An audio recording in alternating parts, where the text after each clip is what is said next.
Bakıda 2-ci sosial iş və sosial tədqiqat beynəlxalq konfransı işə başlayıb. Dünyanın müxtəlif ölkələrindən konfransa böyük maraq göstərilib.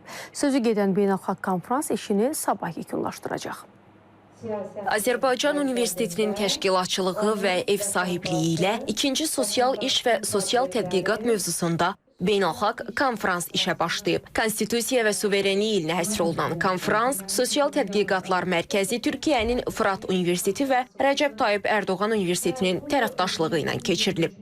Tədbirin məqsədi sosial iş və sosial siyasət sahəsində aktual məsələlərin müzakirəsi, həmçinin əhalinin müxtəlif qruplarında sosial və psixoloji vəziyyətinin yaxşılaşdırılmasına yönəlmiş müasir texnologiyaların hazırlanması və tətbiqi sahəsində təcrübə mübadiləsinin aparılması olub. Universitetin rektoru Səadət Əliyeva çıxışında vurğulayıb ki, konfransa maraq böyük olub. Burada da 100-dən artıq məruzələr oxunacaqdır və bu 100-dən artıq məruzələr 25-dən artıq ölkənin nümayəndələrindən ibarətdir.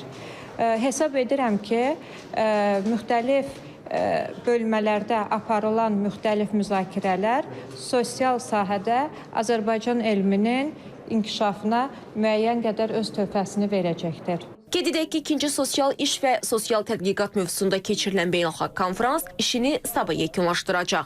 Bazar günü isə tədbirin xarici iştirakçıları üçün Bakı şəhərinin tarixi mərkəzinə və Qobustana ekskursiya təşkil olunacaq.